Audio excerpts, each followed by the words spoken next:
നമസ്കാരം പ്രിയപ്പെട്ട സുഹൃത്തുക്കളെ, ഞാൻ റഫീഖ് ചക്രപ്പാടാണ്. ഞാനിപ്പോൾ ഉള്ളത് പള്ളികളവ് ചക്രപ്പാട് റോട്ടിലാണ്.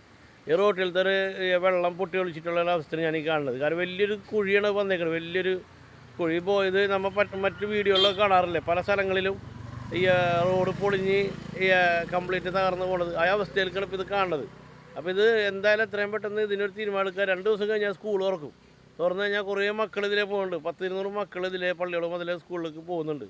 അവറ്റങ്ങൾക്ക് എന്തെങ്കിലും സംഭവിച്ചു ആരും ഉത്തരവാദിത്വം പറയും. അപ്പോൾ പരമാവധി ഷെയർ ചെയ്ത് ഇത് എത്രയും പെട്ടെന്ന് 2 ദിവസത്തിൽ ഇന്ന് തന്നെ ശരിയാക്കാൻ തീരുമാനം എടുക്കണം. 2 ദിവസം എടുക്കണത്. 2 ദിവസം കഴിഞ്ഞ് പിള്ളേർ സ്കൂളിൽ പോകണ്ടാണ്. മൊത്തത്തിൽ പള്ളിയോളവ് റോഡ് മൊത്തം ചെളി കുത്തിക്ക് എടുക്കണം. ഇതിനെന്തെങ്കിലും ഒരു നടപടി വേഗം കാണണം. അല്ലെങ്കിൽ പിള്ളേർ വീടൂലേ? പിള്ളേർ വീടും ചില റോഡിന് ഒരു ബസ് ആകെ ഓടുന്നൊരു ബസ്സാണ്. ആ ബസ്സും കൂടി പോകാൻ പറ്റുന്ന ഇതുവരെ ആരും തിരിഞ്ഞു നോക്കിയിട്ടില്ല. ഇത് ആൾക്കാർക്ക് ഇതൊരു വലിയൊരു ബുദ്ധിമുട്ടായിട്ട് നിൽക്കണം. ഇതിപ്പോൾ റോഡ് പുതിയത് പണിത് വന്നാൽ അപ്പോൾ വരും വാട്ടർക്കാർ പൊളിക്കാനായിട്ട്. അതിന് എന്താ ഈ പോണ്? ജനങ്ങൾക്ക് കുടിക്കാൻ പോലും വെള്ളം കിട്ടാനില്ല. ആ വെള്ളമാണ് ഈ പോണത്. പോരെ.